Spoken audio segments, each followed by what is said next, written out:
नमस्कार. आज आपण जो विषय चर्चा करणार आहोत तो आहे self monitoring of the goals. आपण आयुष्यामध्ये जी उद्दिष्ट ठेवतो त्याचं स्वतःहून मॉनिटरिंग आपल्याला करता आलं पाहिजे. म्हणजे आपल्याला स्वतःलाच जर आपली गोल मॉनिटर करता आली नाहीत तर दुसरा कोणी ती गोल मॉनिटर करेल याची शक्यता फार कमी असते.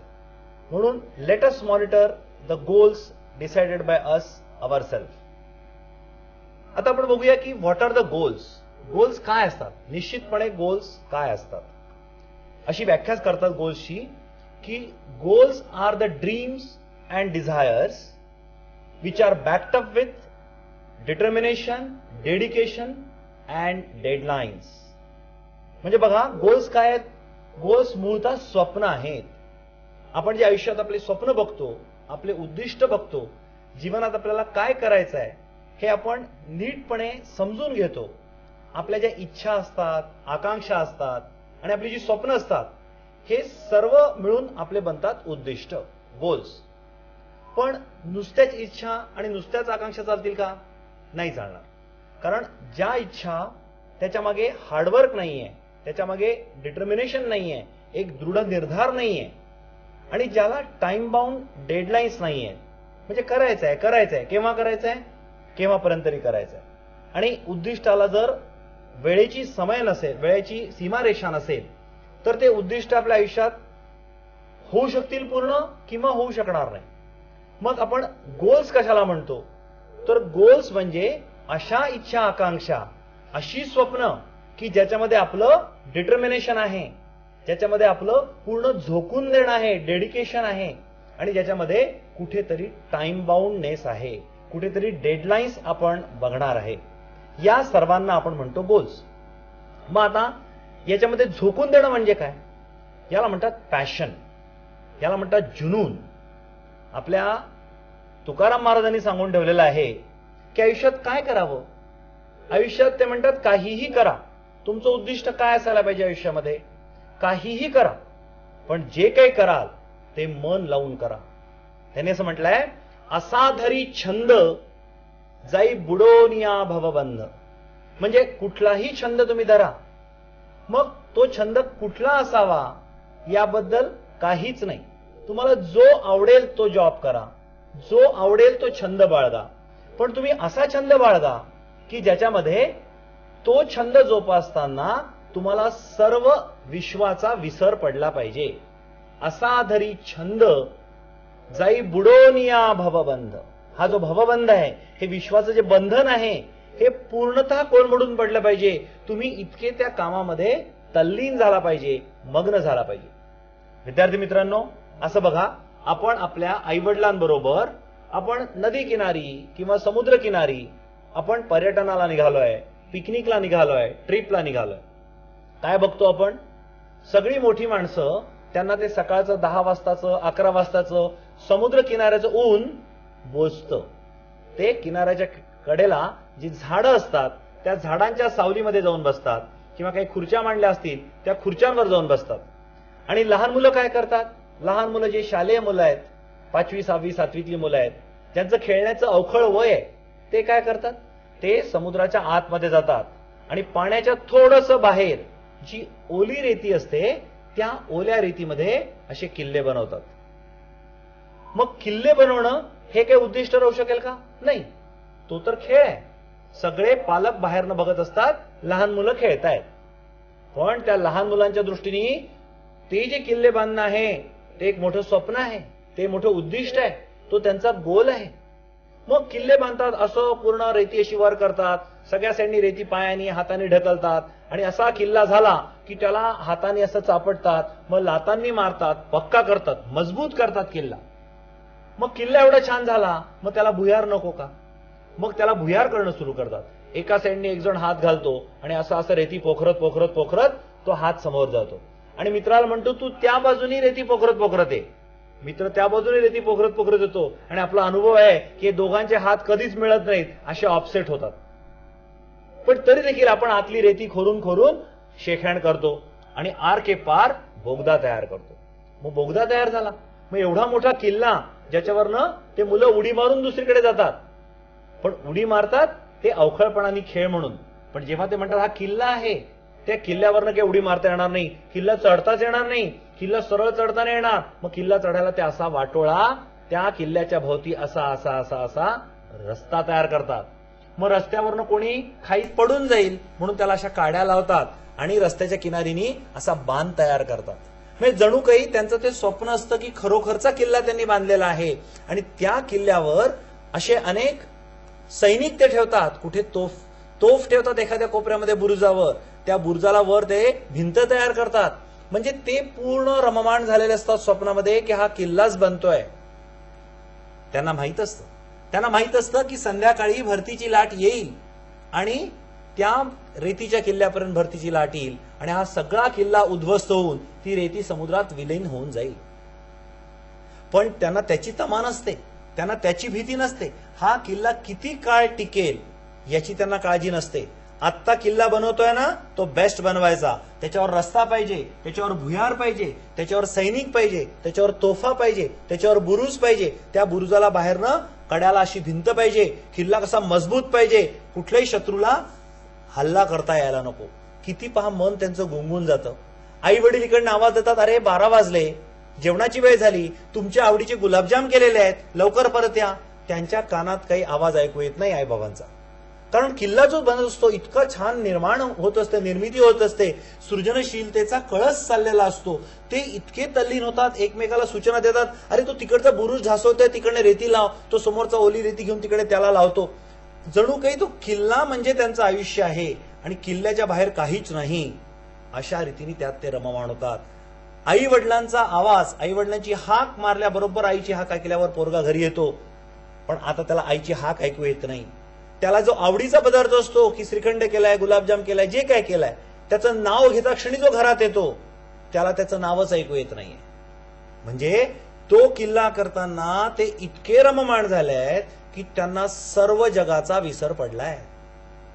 मग तुकाराम महाराज वेगळं काय म्हणतायत?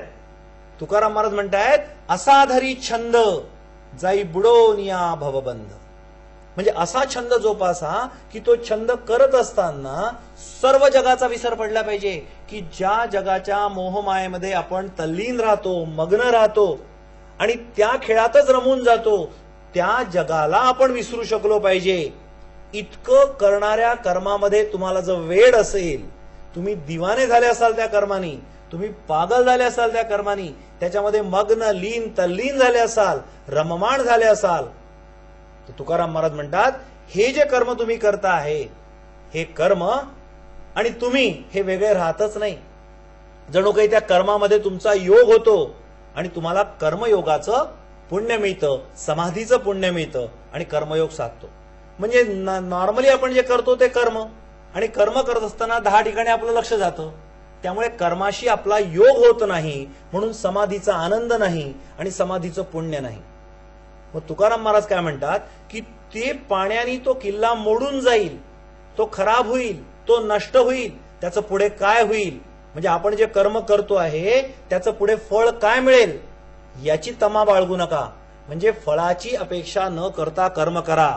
गीतेने हेच सांगितलंय की फळाची अपेक्षा न करता कर्म करा आणि कर्म करताना इतके तल्लीन व्हा की कर्मयोग साधला पाहिजे. म्हणजे गोल्सचं डेफिनेशन काय केली आपण? Goals are the dreams and desires which are backed up with determination, dedication and deadlines. Dedication, determination, दृढ निश्चय, दृढ निर्धार, जोपर्यंत तुम्ही त्या कर्मामध्ये विलीन होत नाही तोपर्यंत तुम्हाला तो जुनून येत नाही, तो पॅशन येत नाही, आणि जोपर्यंत तशी जिद्द आणि पॅशन येत नाही तोपर्यंत तुम्हाला कर्मयोगाचा आनंद मिळणार नाही, समाधीचं तुम्हाला समाधान आणि पुण्य मिळणार नाही. मग आयुष्यात गोल्स ठेवायची तरी काय? म्हणजे गोल्स ठेवल्यानंतर आपण त्यात झोकून द्यायचं हे कळलं. मग गोल्स ठेवायचे काय आयुष्यामध्ये? आम्ही गोल्स ठेवायला तयार आहोत, आम्ही उद्दिष्ट ठेवायला तयार आहोत आणि आम्ही झोकून द्यायला तयार आहोत. पण कुठली गोल्स ठेवायची? बघा मित्रांनो, आयुष्य हे 5 भागामध्ये वाटलं गेलेलं आहे. कुठले कुठले 5 भाग? पहिला भाग कार्य जीवन, ज्याला आपण वर्क लाईफ म्हणू. दुसरं सामाजिक जीवन, ज्याला आपण सोशल लाईफ म्हणू. तिसरं कौटुंबिक जीवन, पारिवारिक जीवन, ज्याला आपण फॅमिली लाईफ म्हणू. चौथं पर्सनल लाईफ, ज्याला आपण व्यक्तिगत जीवन म्हणू, आणि शेवटचं आत्मिक जीवन ज्याला आपण स्पिरिच्युअल लाईफ म्हणू. 5 जीवन आपण बघितले. कुठले आहेत 5 जीवन? Work life, social life, family life, personal life, spiritual life. कार्यजीवन, समाज जीवन, पारिवारिक जीवन, व्यक्तिगत जीवन आणि आत्मिक जीवन. या 5 स्तरांवर आपण जगत असतो. आणि एखाद्याला समजा कार्यजीवनामध्ये जबरदस्त यश मिळालं आणि त्यांनी झोकून दिलं कार्यजीवनामध्ये. 8 तास नोकरी करणारा माणूस 9 तास, 10 तास, 11 तास, 12 तास, असं लक्षात आलं 18 तास काम करतोय, घरी येतोय, फक्त झोपतोय 4 तास, पुन्हा सकाळी उठला, आंघोळ केली की गेला कामाला. 18 तास काम करतोय, तर कार्यजीवनामध्ये जबरदस्त यशस्वी तो माणूस होईल. पण जीवन सफल संपन्न होईल का? नाही. कारण त्याचं पारिवारिक जीवन नष्ट झालं आहे, त्याचं सामाजिक जीवन नष्ट झालं आहे, व्यक्तिगत जीवन नष्ट झालं आहे. आणि स्पिरिच्युअल लाईफ ज्याला आपण आत्मिक जीवन म्हणतो, मित्र, काय असतं आत्मिक जीवन? विद्यार्थी सगळेजण तुम्ही विचार कराल की आत्मिक जीवन वगैरे या अध्यात्माच्या गोष्टी या रिटायरमेंट नंतर करण्याच्या गोष्टी आहे. सध्या ते आउट ऑफ सिलेबस आहे. पेन्शन, प्रॉव्हिडंट फंड, ग्रॅच्युइटी मिळाल्यानंतर विचार करायचा आध्यात्मिक जीवन काय. पण असं नाहीये. आध्यात्मिक जीवन सगळ्यात कठीण आहे आणि कार्यजीवन सोपं आहे. मग तरुण वयामध्ये सोपी गोष्ट करता करताच आपली नाके नऊ होते, तर आध्यात्मिक जीवनासारखी कठीण गोष्ट करताना म्हातारपणी कसं काय आपल्याला हुरूप राहील, कशी काय स्फूर्ती राहील. असो, मुख्यतः 5 प्रकारची जीवन जी आहेत त्यानुसार 5 प्रकारची आपली जीवनाची उद्दिष्ट होतात. मग कार्यजीवनामध्ये आपल्याला सफल व्हायचं एक उद्दिष्ट. मग माझं सोशल लाईफ चांगलं पाहिजे. हो, मला समाजामध्ये मान सन्मान पाहिजे, रेकॉग्निशन पाहिजे, स्टेटस पाहिजे. 10 लोकांनी मला ओळखलं पाहिजे, 10 लोकांनी मला म्हटलं पाहिजे की नाही हा माणूस कर्तृत्ववान माणूस आहे, माझा हा रोल मॉडेल आहे, याच्यासारखं मला बनायचं आहे, याच्या पावलांवर पाऊल मला ठेवायचं आहे. म्हणजे मला बेसिकली हा माणूस हा सन्माननीय वाटतो, हा माणूस मला हा याचा आपण हे करावं, याला फॉलो करावं, अनुकरण करावं असं वाटतं. असं लोकांनी आपल्या बाबत म्हणावं, हे सुद्धा उद्दिष्ट आहे जीवनाचं, ही सुद्धा ड्रीम अँड डिझायर आहे. सगळे पॉलिटिकल लोक, राजकीय आपल्या जीवनामध्ये पुढे जातात, त्यांची काय अपेक्षा असते? कुठे त्यांना व्यक्तिगत जीवन असतं? सकाळी उठल्यापासून 40-40, 50-50 लोक त्यांच्या दारापाशी उभे असतात आपली गाराणी घेऊन, आणि त्यांना असं नाही म्हणतायत मला वेळ नाही म्हणून. लोकांनी जनजीवनात जो व्यक्ती आहे तो असं म्हणू नाही शकत की मला लोकांसाठी वेळ नाही म्हणून, आणि त्यामुळे त्याला लोकांसाठी वेळ द्यायलाच लागतो. मग त्याचं व्यक्तिगत जीवन संकुचित होतं, पारिवारिक जीवन संकुचित होतं, आणि सोशल लाईफ आणि कार्य लाईफ म्हणजे कार्यजीवन आणि समाज जीवन हेच त्याचं मोठं होतं. काही हरकत नाही. पण या सगळ्याच्या मध्ये तुम्हाला वर जाता येतं, आणखी रेकॉग्निशन प्राप्त करता येतं आणि जीवन सफल झाल्याचा आनंद घेता येतो. मग या 5 जीवनामध्ये तुम्हाला जर 5ही जीवन सुफल संपूर्ण हवे असतील, बरेचदा असं असतं माणूस जन्मभर आयुष्यभर खूप जबरदस्त कष्ट करतो, खूप पैसा मिळवतो, नाव मिळवतो, सन्मान मिळवतो, समाजात सगळे लोक त्याला ओळखतात, आणि त्याला कुठेतरी असं वाटतं की जीवन माझं अपूर्णच राहिलं. त्याला कळतच नाही what I was before my birth, what I will be after my death. मी जन्मापूर्वी काय होतो, जन्मानंतर काय होतो. असं लोक म्हणतात की क्या लाए थे साथ, क्या लेके जाएंगे साथ, यही का था, समेटो जितना समेट सकते, आपके जाने के बाद फिर से बिखर जाएगा. मग इथली साधन संपत्ती तुम्ही समेटली आणि माझी माझी माझी आहे म्हटलं आणि कब्जा ठेवला. जिवंत आहात तोपर्यंत कब्जा, जिवंत गेल्यानंतर सगळी संपत्ती पुन्हा विखरून जाणार. ही तुमच्या जन्मापूर्वी होती, ही तुमच्या मृत्यूनंतर राहणार. मग तुम्ही जो उथल-पुथल केला आता जन्मापासून मरेस्तवर, त्याचं उद्दिष्ट काय? आज पालक लोक समुद्रकिनारी बसतात, मगाशी तुम्हाला गोष्ट सांगितली मी, आणि छोटे मुलं रेतीचे किल्ले करतात आणि पालक लोक हसतात, अरे किती वेळ खेळ खेळणार तुम्ही, किती वेळ खेळामध्ये रममाण होणार तुम्ही, या आता जेवायची वेळ झाली. जीवनात बऱ्याच अनेक गोष्टी करण्यालायक आहे, किल्ला काही जीवन नाहीये. म्हणजे पालक दूर न बघत असतात, त्यांना तो मुलांचा रेतीचा किल्ला खेळ वाटतो, आणि खेळात काय एवढा वेळ घालायचा. आणि तो भगवंत वर्ण आपल्या सगळ्यांना बघतोय आणि म्हणतात या मोहमायामध्ये तुम्ही काय बरं वेळ घालवताय, हा खेळ आहे, खेळात जास्त वेळ घालवू नका, जीवनाच्या मूळ उद्दिष्टावर या. आपल्याला कळत नाही, लहान मुलं जसे रेतीच्या किल्ला करण्यात रममाण असतात, तसं आपण जगामध्ये सारखं जगण्यामध्ये रममाण असतो, आणि कळत नाही की हा खेळ आहे, आणि या खेळापेक्षा वेगळं आपलं उद्दिष्ट आहे. ते जे वेगळं उद्दिष्ट आहे त्याला म्हणतात स्पिरिच्युअल लाईफ, त्याला म्हणतात स्पिरिच्युअल उद्दिष्ट. आत्मिक उद्दिष्ट तुम्हाला काहीतरी ठेवायला लागतील आणि आत्मिक उद्दिष्ट हे आउट ऑफ सिलेबस करून चालत नाही. हे रिटायरमेंट नंतरचा बिझनेस म्हणून चालत नाही. तो तुमच्या सक्षम कार्य जीवनातच तुम्हाला करायला लागणार आहे. मग याला वेळ दिल्याशिवाय होईल का हो? मला सांगा, मी कोण आहे?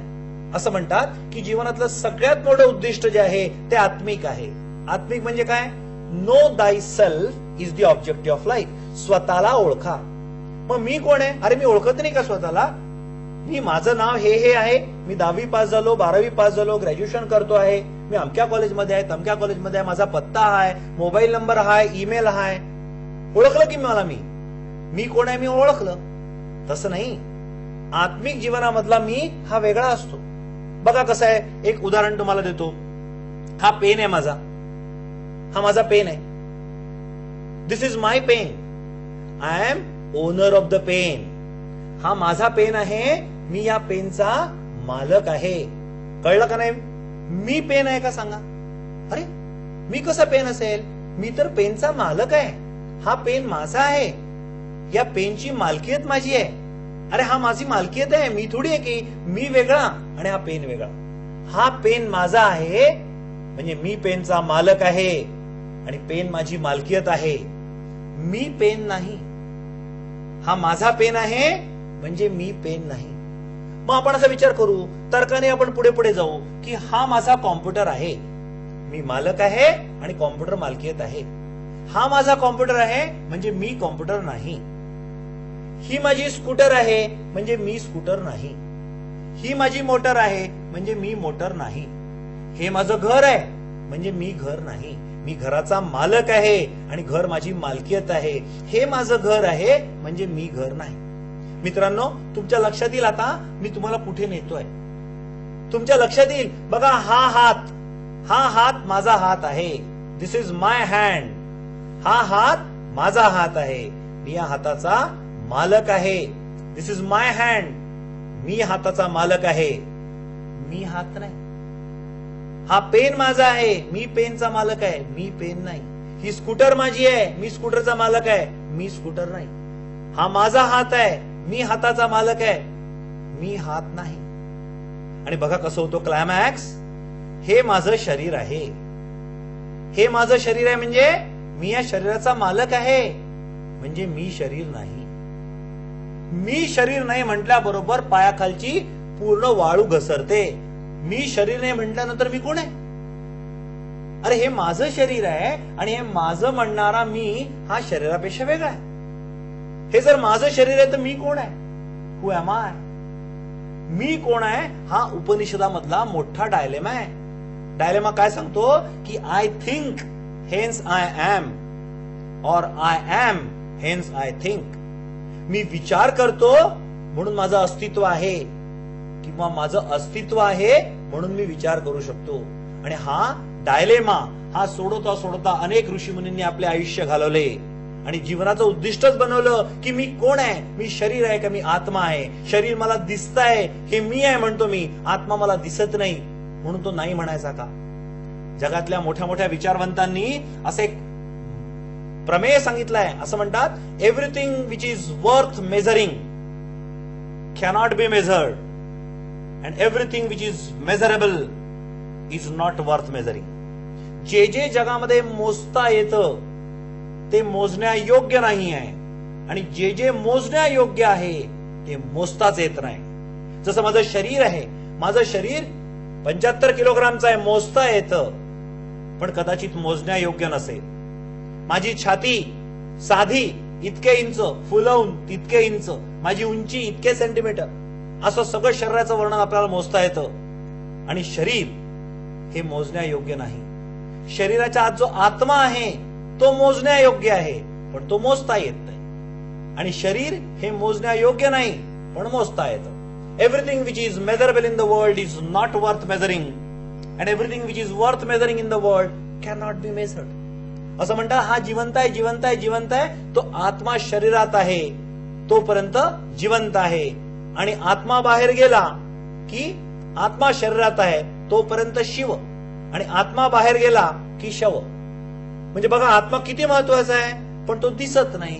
आपल्याशी बोलत नाही, आपल्याला पकडता येत नाही, आपल्याला मेजरमेंट करता येत नाही, मग आपण वेड्यासारखे खोलचट सारखे शरीरच मोजत बसतो, कारण ते मोजतायत. मग या आत्म्याला पकडणं म्हणजे स्पिरिच्युअल लाईफचं उद्दिष्ट.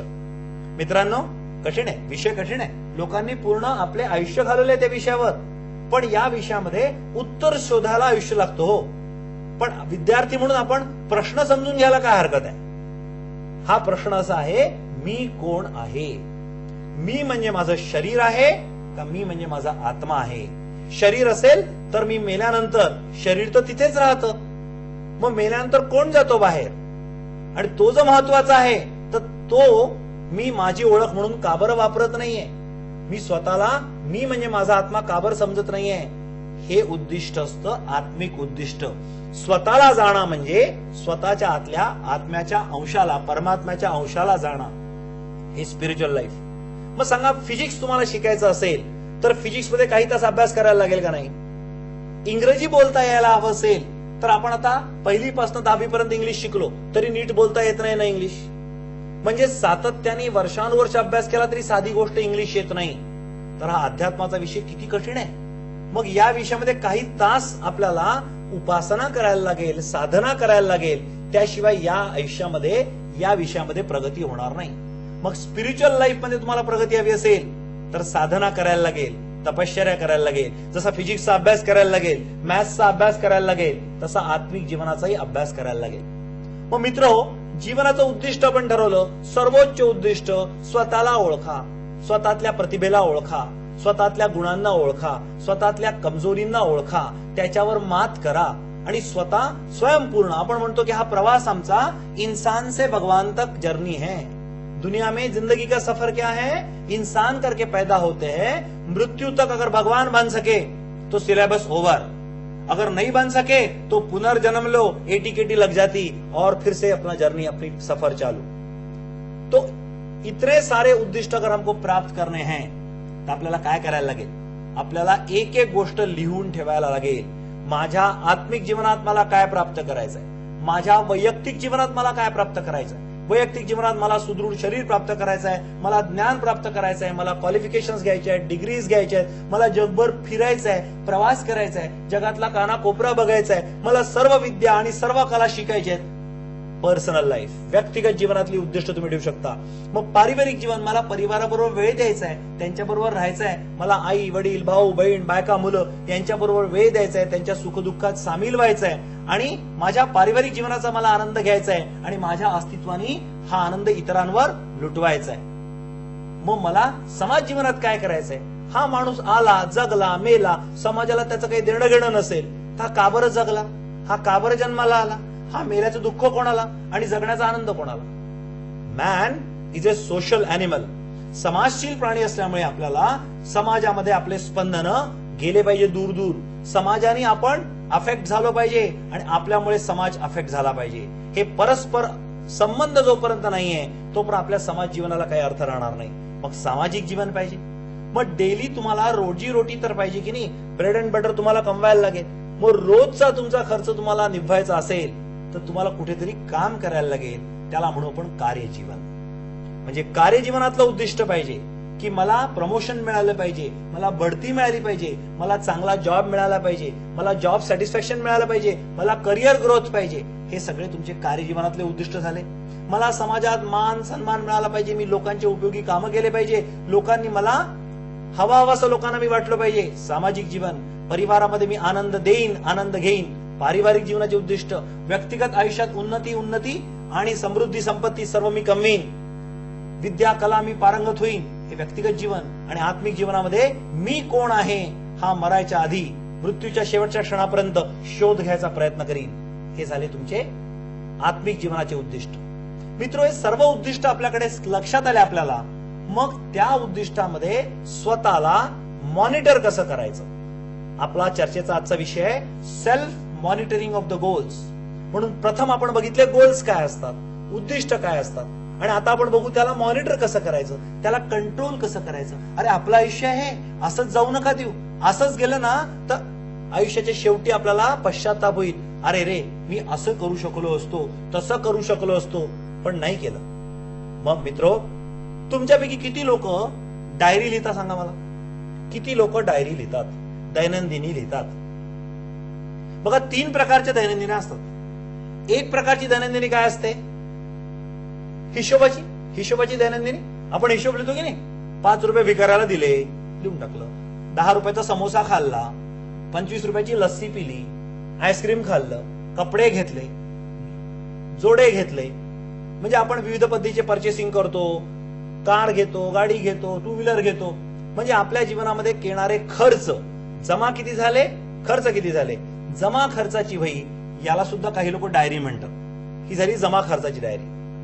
दुसरी डायरी जी आहे ती संवेदनात्मक डायरी, भावनात्मक डायरी. म्हणजे बघा कशा असतात भावनात्मक. तुम्हाला कोणी रागवलं, आज तुम्हाला टीचरने वर्गात शिक्षा केली, तुम्ही होमवर्क करून नाही आले म्हणून 5 उठाबशा काढायला लावल्या, फार वाईट वाटलं, सगळ्यांसमोर 60 लोकांसमोर उठाबशा काढायला लावल्या, मनाला लागून गेलं. डायरी घरी येऊन लिहिणं सुरू केलं की जग हे वाईट असतं, गुरुजी आम्हाला त्रास देतात, थोडंसं होमवर्क केलं नाही तर काय फरक पडतो, आज नाही तुम्ही उद्या दाखवलं असतं, मी तर म्हटली त्यांना उद्या करून आणीन, पण ते म्हणाले तुला आज सांगितलं होतं उद्या का बरं केलं, शिस्त म्हणजे शिस्त, अरे काय बिघडतं एक दिवस उशिरा होमवर्क केलं तर. पण त्यांनी काही समजायला तयार नाही, सगळं जग वाईट असतं, मला सगळेजण त्रास देतात. 3, 4, 5, 6 पानं लिहून काढले. मग कधी कधी जीवनात आनंदाचे क्षण येतात. आपल्याला एखादी गर्लफ्रेंड भेटते आणि गर्लफ्रेंड भेटल्यानंतर असं वाटतं की जगामध्ये सगळंच काही जगण्यालायक आहे आणि जगातला एक एक पार्ट, एक एक गोष्ट, तेच झाडं, तेच फुलं, तेच रस्ते, तेच सगळं नवीन नवीन वाटायला लागतं आणि असं वाटतं की जग मला आता पूर्णपणे जगायचं आहे, मला जीवन जे सगळं आहे ते पूर्णपणे जगायचं आहे, जग मला बघायचं आहे आणि जीवनात आनंदच आनंद, दुःखाला जागाच नाही. आणि आपण पानं लिहितो डायरीमध्ये, 2 पानं, 4 पानं, 5 पानं, 6 पानं. मग आपण फोटो काढतो आपल्या मित्रमैत्रिणींबरोबर, आपण सगळ्या त्यांच्या आठवणीमध्ये रममाण असतो, 8-10 पानं लिहून काढतो. मग जीवनामध्ये सर्व क्षण सारखे नसतात. कधी कधी ब्रेकअपचा क्षण येतो, गर्लफ्रेंड आपल्याला सोडून जाते, मग असं वाटतं कोणी कोणाचा नसतो, विश्वास कोणावर ठेवायचा नाही आणि 10-15 पानं त्याची लिहून काढतो. याला म्हणतात सेंटिमेंटल डायरी. मग सेंटिमेंटल डायरी जनरली सगळे लोक लिहितात आणि नंतर फाडून फेकतात, कारण त्यांना ती कोणी वाचू नये असं वाटत असतं. म्हणजे पहिली जमा खर्चाची डायरी, दुसरी सेंटिमेंटल डायरी. पण मी जी सांगतोय तुम्हाला ही 3ऱ्या प्रकारची डायरी आहे. 3ऱ्या प्रकारची डायरी काय आहे? ही डायरी स्वतःला मॉनिटर करणारी डायरी आहे, स्वतःवर नियंत्रण ठेवणारी डायरी आहे. कसं ठेवायचं स्वतःवर नियंत्रण? बघा, रोज रात्री झोपताना एक छान डायरी घ्या. डायरीमध्ये 1 जानेवारी, 2 जानेवारी, 3 जानेवारी अशा तारखा लिहिल्या असल्या पाहिजे अशी गरज नाहीये. एकेका तारखेचे एक पान पाहिजे अशी गरज नाहीये. एक साधारण 200 पानाची डायरी घ्या तुम्ही, छान गुळगुळीत आणि चांगल्या कागदांची, की जी 4-5 वर्ष तुमच्याकडे राहील. आणि कुठलंही त्याच्यामध्ये लिहिलेलं नसलं तरी जास्त चांगलं, नोटबुकच म्हणा नाही, एक चांगल्या पानांचं छान नोटबुक घ्या. त्याच्यावर तारीख लिहा. समजा आजची तारीख तुम्ही लिहिली, 1 जानेवारीला तुम्ही सुरू केलं, 1 जानेवारी 2012 सुरू केलं. दिवस कोणता होता तो लिहा. आणि आज दिवसभरामध्ये मी काय केलं, असं काय बरं विशेष केलं मी, हे 5 ओळीमध्ये लिहा. आज दिवसात मी काय काय केलं हे 5 ओळी लिहा. मग लोक म्हणतील काय लिहायचो, आज मी ब्रेकफास्ट मध्ये इडली वडा खाल्ला का डोसा खाल्ला, असं लिहायचं का? नाही. हे तर तुम्हाला 3 दिवसानंतरच लक्षात राहत नाही. तुम्ही इडली खाल्ली का डोसा, तुम्ही जेवणात काय खाल्लं, तुम्ही मित्राबरोबर जेवायला गेले होते का एकटे जेवायला गेले होते, हे विषय थोडेसे 3-4 दिवसापेक्षा जास्त लक्षात राहत नाही. मग सर डायरीत लिहायचं तर काय लिहायचं? डायरीमध्ये अशा गोष्टी लिहायच्या. तुम्हाला एक खूणगाठ सांगतो, काय लिहायचं ते तुम्ही ठरवा. मी तुम्हाला खूणगाठ सांगतो. तुम्ही स्वतः, दुसरा कोणीही नाही, तुम्ही स्वतः तुमची डायरी 6 महिन्यानंतर जर तुम्ही उघडून पाहिली, पानं बघितले उघडून, आणि 6 महिन्यानंतर उघडून पानं पाहिले आणि वाचलं, म्हणजे तुम्ही लक्षात घ्या 1 जुलै 2012ला तुम्ही जेव्हा पान पलटून बघाल की 1 जानेवारी 2012 हा 6 महिन्यापूर्वीचा दिवस माझ्या जीवनातला हा कसा गेला होता, तर तुम्हाला त्या 5 ओळी वाचताना आनंद झाला पाहिजे. असं वाटलं पाहिजे की तो दिवस माझा चांगला गेला बरं का, म्हणजे तो दिवस माझा व्यर्थ गेला नाही. माझ्या जीवनाची जी वाटचाल आहे त्याच्यामध्ये त्या दिवसांनी काहीतरी ठोस योगदान केलंय. असा सकाळ दिवस सूर्य उगवला आणि संध्याकाळ सूर्य मावळला आणि जसा रोज दिवस येतो तसा तो गेला नाही, तो काहीतरी विशेष दिवस होता. असं आपल्याला 6 महिन्यानंतर आपल्या 6 महिन्यापूर्वीच्या दिवसाचा अभिमान वाटला पाहिजे आणि जीवन माझं हे वाया जात नाहीये, हे योग्य दिशेने चाललं आहे असं समाधान आपल्याला वाटलं पाहिजे. अशा 5 ओळी आपण लिहू शकलो पाहिजे डायरीत. काहीतरी ठोस, म्हणजे तुमच्यावर दडपण आलं की नाही बघा, काहीतरी ठोस लिहायचं आणि खोटं लिहायचं नाही. म्हणजे काहीतरी ठोस दिवसभरात करायला लागेल. मग जाऊ द्या ना, आजच्या दिवशी काही मी ठोस केलं नाही ना, मी लिहून टाकीन. मी फिजिक्सचा 2 तास अभ्यास केला, मग मी इंग्लिशचं शब्दपाठ केले, मग मित्राबरोबर बाहेर फिरायला गेलो. अशा तुम्ही साधारण ज्या कमी महत्वाच्या किंवा 6 महिन्यानंतर 65 वाटतील अशा गोष्टी आज लिहून टाका. कारण आज केलंच नाही काही ठोस, लिहून टाका. पण रात्री झोपताना डायरी लिहिताना विचार करा, आज मी माझ्या दिवसामध्ये असं काहीच ठोस केलं नाही की जे मला 6 महिन्यानंतर स्वतःला अभिमान वाटेल असं राहील, किंवा मला असं वाटेल की माझा दिवस चांगला गेला, आजचा दिवस गेला, मी काहीही करू शकलो नाही. पण उद्याच्या दिवशी मी असं होऊ देणार नाही. उद्याचा दिवस माझा असा करीन मी की कमीत कमी 2 ओळी मी अशा लिहू शकीन की 6 महिन्यानंतर मला अभिमान वाटेल माझा की उद्याचा दिवस माझ्या जीवनात आला आणि माझ्या जीवनाला बदलवून टाकलं. पॉसिबल आहे? कदाचित पॉसिबल आहे, कदाचित नाही पॉसिबल. प्रयत्न करायला काय हरकत आहे. 5 ओळी रोज रात्री झोपताना, रविवारपासून सुरू करायचं. 5 ओळी रोज लिहायच्या. शनिवार आला 5 ओळी 5 ओळी 5 ओळी 5 ओळी 35 ओळीमध्ये आठवडा संपला. एक रशा सरळा भरायची आणि त्यात लिहायचं की 1 तारखेपासून 7 तारखेपर्यंत या 7 दिवसांचा आठवडा माझा कसा गेला. मग आता हा बर्ड आहे, व्ह्यू आहे, हा वर्ण तुम्ही आठवड्याकडे बघणार. मी सोमवारी काय केलं, मंगळवारी काय केलं याला महत्व नाहीये. रविवार ते शनिवार मी 7 दिवस मिळून काय केलं, काय ठोस झालं, माझ्या जीवनात कोण मित्रमैत्रिणी आले, माझ्या जीवनात कोण गुरुजन आले, मला कोणाचं गायडन्स मिळालं, मला एखादं नवीन चांगलं पुस्तक मिळालं का, मी एखादा चांगला नवीन गेम बघितला का, मी एखादं काही नवीन करायचा प्रयत्न केला का, मी कुठे टुरिझमसाठी बाहेर गेलो का, मी काय बरं विशेष केलं आठवड्यात. 5 ओळी तुम्हाला लिहायच्या आहेत. How was the last week. मग 5 ओळी झाल्यानंतर 1 ओळ सोडून द्यायची मध्ये आणि नंतर पुन्हा 5 ओळी लिहायच्या आहेत. मी माझा पुढचा आठवडा कसा घालवणार, याला म्हणतात प्लॅनिंग. सेल्फ मॉनिटरिंग मध्ये तुमचं उद्दिष्टांकडे तुमचं दैनंदिन योगदान राहिलं पाहिजे. तुम्हाला काही तास त्याच्यात टाकायला लागतील. तुम्ही म्हणाल सगळं आपोआप मनात आणलं तसं होईल असं नाहीये. तुमचं आयुष्य आहे, तुम्हाला बांधायला लागेल मुसक्या त्या आयुष्याच्या, आणि सगळे तुम्हाला रेस तुमच्या हातात ठेवायला लागतील. तुम्हाला सगळे कंट्रोल्स तुमच्या हातात ठेवायला लागतील. तुम्ही जे ठरवाल ते होईल, पण तुम्ही स्वतःला मॉनिटर केलं तर. नाहीतर आयुष्य असंच निघून जाईल आणि ठरवलेलं मनातलं मनात राहील आणि काहीही अचीव होणार नाही. मग ठरवा पुढच्या आठवड्यात मला काय करायचं आहे. मागच्या आठवड्यात मी ठरवलं होतं, त्यापैकी मागच्या आठवड्यात 70% मी पूर्ण करू शकलो, मग 30% नाही करू शकलो. ते कुठल्या कारणाने करू नाही शकलो, शहानिशा करा, क्रिटिकली अनालाइज करा. तुमचं जीवन आहे, याला करेक्टिव्ह क्रिटिसिझम म्हणतात, याला पेनलायझिंग क्रिटिसिझम म्हणत नाही. म्हणजे सुधारण्याच्या दृष्टीने टीका करा, सुधारण्याच्या दृष्टीने चिकित्सा करा, शिक्षा करण्याच्या दृष्टीने चिकित्सा करू नका. पश्चाताप तुम्हाला होईल अशा टाईपचं काही करू नका.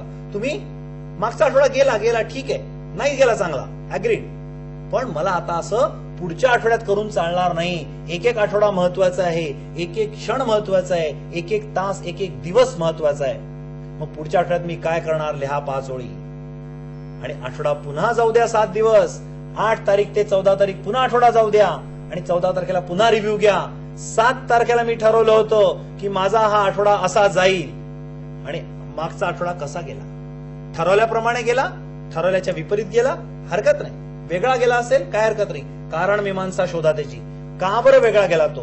मग माझं जीवन माझ्या हातात नाही, माझ्या जीवनावर इतरांचा कंट्रोल आहे, मग मला माझं जीवन कब्जात घ्यायला लागेल. मग स्वतःचा कंट्रोल वाढवा, दृढ निश्चय वाढवा, स्ट्रेंथ ऑफ कन्व्हिक्शन करा, सातत्य आणा प्रयत्नामध्ये, कन्सिस्टन्सी, स्ट्रेंथ ऑफ कन्व्हिक्शन, हे सगळे गुण कामाला लावा आणि अशी डायरी लिहा. दर 6 महिन्यामध्ये तुम्हाला उत्कृष्ट व्यक्तिमत्व स्वतःचं करायचं असेल तर दर 6 महिन्यामध्ये आपल्या व्यक्तिमत्वात कुठल्या तरी एका कलागुणाची भर पडली पाहिजे. खूप सारे खेळ आहेत. तुम्हाला टेबल टेनिस आहे, क्रिकेट आहे, फुटबॉल आहे, व्हॉलीबॉल आहे, बॅडमिंटन आहे, कॅरम आहे, चेस आहे, काही 10-15 इंडोर गेम्स आहेत, पत्त्याच खेळता येतील आपल्याला, चायनीज चक्र खेळता येईल, काही आउटडोर गेम्स आहेत. धरून चाला की 20 गेम तुम्हाला माहिती आहेत. काय हरकत आहे या जीवनामध्ये प्रत्येक खेळावर 3 दिवस वेळ घालवला आपण तर. मी म्हणतो पूर्ण आयुष्यामध्ये फक्त 3 दिवस पर गेम सिलेबस जर आपण केलं तर खेळून पहा, त्याचे पॉइंट्स कसे मोजतात पहा, त्या खेळामध्ये चांगला खेळाडू कोणता आणि कमी चांगला खेळाडू कोणता आणि वाईट खेळाडू कोणता हे समजण्याची क्षमता प्राप्त करा आणि खेळ आनंदाने बघू शकाल अशी रसिकता प्राप्त करा.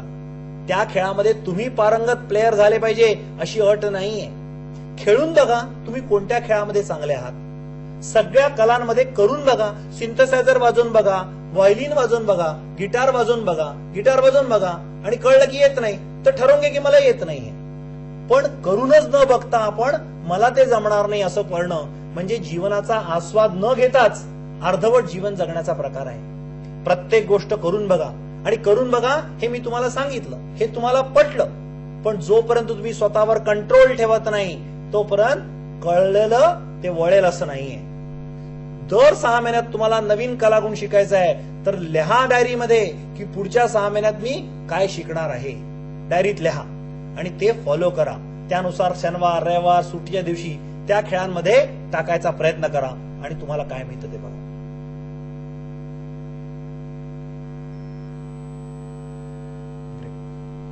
ब्रेक किती वेळ राहिलायस याला?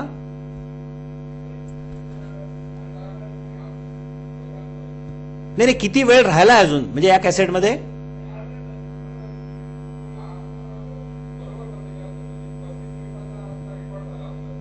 नाही तर मला कन्क्लूड नाही केलं मी अजून, मला कन्क्लूड करायचं आहे.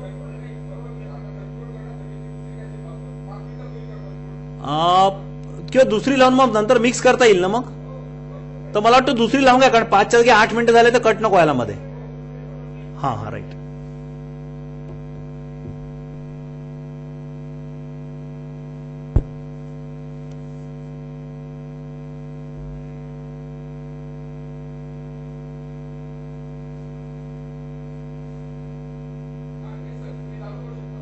ओके.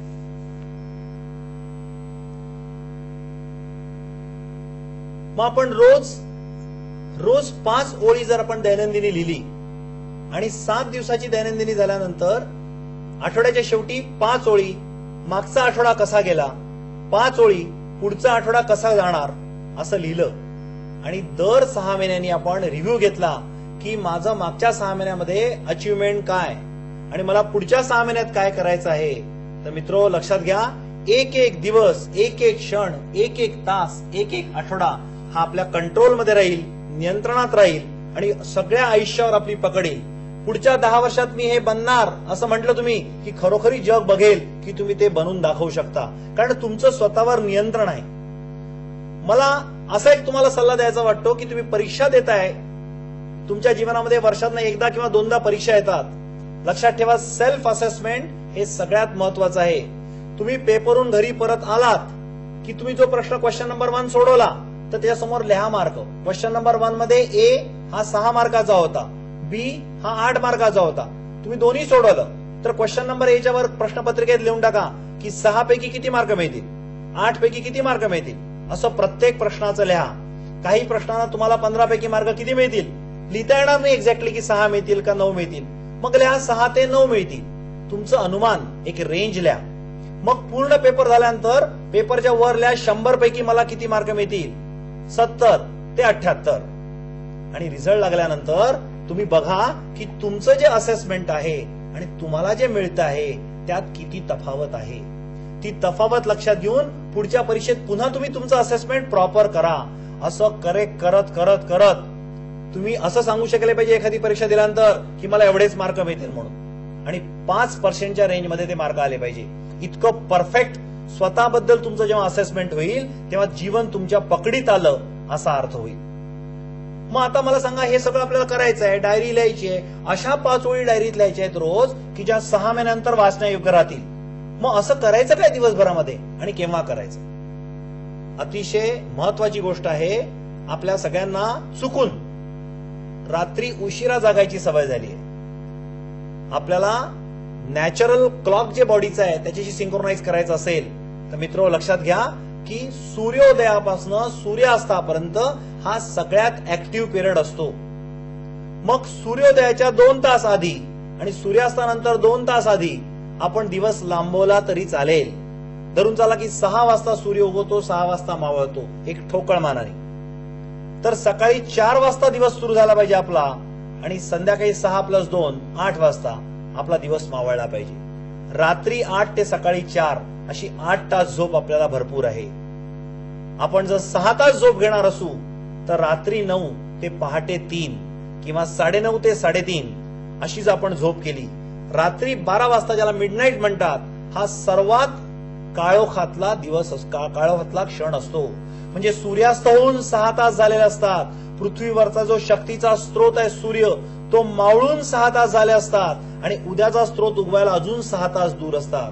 म्हणजे हा सूर्याच्या ज्योतीपासून सगळ्यात दूरचा क्षण असतो रात्रीचे 12. आणि लक्षात घ्या की शक्तीपासून दूरच्या क्षणी कधी मनात चांगले विचार येत नाहीत. मग त्या क्षणी आपण निद्रिस्त राहणं सगळ्यात चांगलं. मग त्या क्षणापासून 2 तास इकडे 2 तास तिकडे, 3 तास इकडे 3 तास इकडे, म्हणजे रात्री 9 ते 3 किंवा रात्री 9:30 ते 3:30 किंवा रात्री 9 ते 3:30 4 हा वेळ आपण झोपेला घेतला आणि सकाळी 4 ला दिवस सुरू केला तर मित्रो, सकाळी ब्राह्ममुहूर्तावर सकाळी 4 ते 6 तुमच्या लक्षात येईल इतकं फ्रेश व्यक्ती असतो. रात्रभर झोप झालेली असते, काही बिलकुल थकवा नसतो. जे वाचाल ते पटकन डोक्यात लक्षात राहील आणि त्या वेळात तुम्ही ज्याला स्मरणशक्तीची गरज आहे असा अभ्यास सकाळी प्रातःकाली करावा. सकाळी 4 वाजल्यापासून नाश्ता घेईस्तोवर 8:30-9 पर्यंत या 5 तासामध्ये स्मरणशक्ती दूरपर्यंत जास्त दिवसपर्यंत लक्षात राहील असा अभ्यास तुम्हाला करायचा असेल तो सकाळच्या 5 तासामध्ये करा. दुपारच्या 3-4 तासामध्ये असा अभ्यास करा ज्यात प्रॅक्टिस करायची आहे. तुमचा हात चाललाय, डोळे चाललाय, डोकं चाललंय आणि सिंक्रोनाइज अवस्थेत सगळं चाललेलं आहे, पण स्मरणशक्तीवर वजन नाहीये, स्मरणशक्तीचा वापर नाहीये. असा अभ्यास दुपारच्या वेळात करायचा. संध्याकाळच्या वेळेला खेळ खेळणं आवश्यक आहे. संध्याकाळी 5 ते 6, 5 ते 6:30 खेळामध्ये क्रीडांगणावर वॉर्मअप करायला, वॉक करा, जॉगिंग करा, हा वेळ घालवणं आवश्यक आहे. आणि नंतर रात्री 6 ते 9 जेवण, फॅमिली बरोबर वेळ घालवा, थोडंसं सोशलायझेशन, थोडंसं एंटरटेनमेंट, टेलिव्हिजन वगैरे बघायचं असेल तर असा वेळ घालवा. सकाळी 4 ते 9 या 5 तासामध्ये 4 तास अभ्यास करा आणि 1 तास बॉडी फिटनेसवर घालवा. त्याच्यामुळे तुम्ही प्राणायाम करू शकता, योगा करू शकता, दंड बैठका मारू शकता, डंबेल्स करू शकता, जिम्नेशियम करू शकता, वॉकिंग जॉगिंग करू शकता. शरीराला सुदृढ ठेवण्याच्या दृष्टीने मेंटेनन्स ज्याला म्हणतो आपण ते रोज 1 तास करणं आवश्यक आहे. हा सगळा विचार करताना अनेक विद्यार्थी मित्रांच्या मनात असं येतं की सर मी अभ्यास करतो, माझं लक्षच लागत नाही. मी फिजिक्स वाचतोय, एक पॅरेग्राफ वाचला आणि पुन्हा वाटतं की पुन्हा वाचायला पाहिजे कारण डोक्यात काहीच शिरलं नाही. सगळ्या ओळींवरनं डोळे फिरले पण डोक्यात एकही ओळ घुसली नाही. मग फिजिक्सचा अभ्यास करताना आठवतं की केमिस्ट्रीचं माझं प्रॅक्टिकल जर्नल राहिलाय, मग आठवतं गणिताचे माझं एक्सरसाइज राहिले आहे. म्हणजे फिजिक्स सोडून सगळे विषय आठवतात. मग माझी वही माझ्या मित्राला द्यायची राहिली आहे, काल त्याच्याकडनं मोबाईल माझा घ्यायचाच राहिला. तुम्हाला अनेक विचार आठवतील फिजिक्स सोडून. तुम्ही केमिस्ट्री करायला जाल तर केमिस्ट्री सोडून तुम्हाला सगळं आठवेल. असं का बरं होतं? आमच्या लहानपणी एक आमच्या घरी आमच्या वस्तीत एक भिकारी यायचा. तो श्लोक म्हणायचा आणि पुढे जायचा आणि कधी कोणाला जिद्द करायचा नाही, कधी कोणाला आरडाओरडी करायचा नाही, भीक मागून त्रास द्यायचा नाही. दरवाजासमोर येणार, तो त्याचे टाळ वाजवणार, एक श्लोक म्हणणार, तोपर्यंत तुम्ही भीक दिली तर दिली, नाही तर पुढे जाणार तो. आमच्या लहान मुलांना आम्हाला खूप उत्सुकता होती की हा कसा काय भिकारी, हा कसा काय हा करतो. आम्ही त्याच्या मागे मागे जायचो. मग त्याला आम्ही म्हटलं की आम्हाला काहीतरी सांगा, आम्हाला गोष्ट सांगा. आम्ही जसं आजी आजोबांना म्हणायचो गोष्ट सांगा, सध्या भिकाऱ्याला म्हणायचं आम्हाला काहीतरी सांगा. म्हणायचा मुलांना तुम्हाला अभ्यासात तुमचं लक्ष लागतं का? तर आम्ही सगळेजण म्हणून नाही बा आमचं काही लक्ष लागत नाही बा अभ्यास, खेळात आमचं खूप लक्ष लागतं पण अभ्यासात लागत नाही. तर तो म्हणाला एक काम तुम्ही करा, तुम्ही देवावर विश्वास ठेवता का? आम्ही म्हटलो हो देवावर विश्वास ठेवतो. तर म्हणे देवाला नमस्कार करायचा आणि अभ्यासाच्या टेबलावर बसायचं.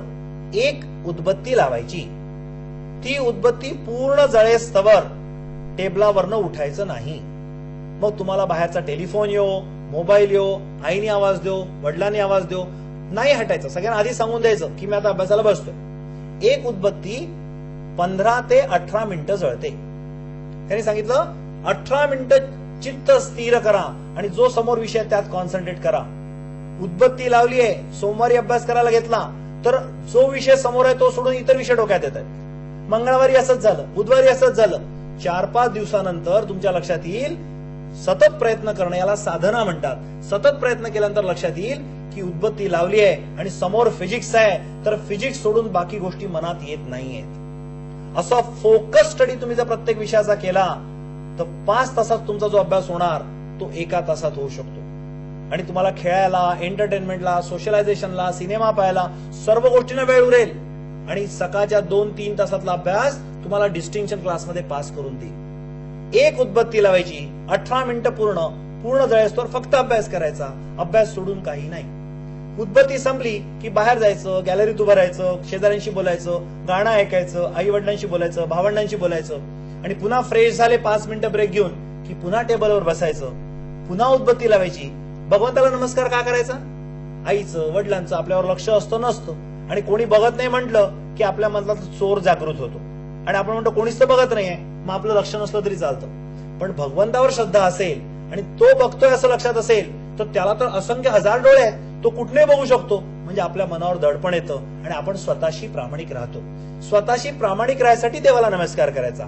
श्रद्धेचा भाग वेगळा आणि सिन्सिअरिटीचा भाग जास्त. आम्ही लहानपणी मित्रांना सांगायचो, अरे काल किती अभ्यास केला तू? तो म्हणायचा मी 8 उदबत्त्या अभ्यास केला. मी म्हणायचो नाही माझा तर 10 उदबत्त्या अभ्यास केला. अरे 2-2 उदबत्त्या कर, फिजिक्स केमिस्ट्री मॅथ्सला 2-2-2 होऊन जातं. आम्ही असं बोलायचो, उदबत्त्यांमध्ये बोलायचो किती अभ्यास झाला. आणि एक आमची गमतीचा भागच तेव्हा होऊन गेला होता. गमतीचा भाग बाजूला ठेवू, पण त्या भिकाऱ्यांनी सांगितलेलं मर्म माझ्या अजूनही लक्षात आहे. करून बघा, तुम्ही घरी करून बघा. 18 मिनिटं उदबत्ती वरपासून खाली जळेस्तवर चित्त स्थिर राहत नाही, एका जागेवर राहत नाही. चित्त एका जागी स्थिर करण्यासाठी साधना करायला लागेल, तपश्चर्या करायला लागेल. जंगलात जाऊन योगासन करून ध्यान लावून तपश्चर्या करायची गरज नाही.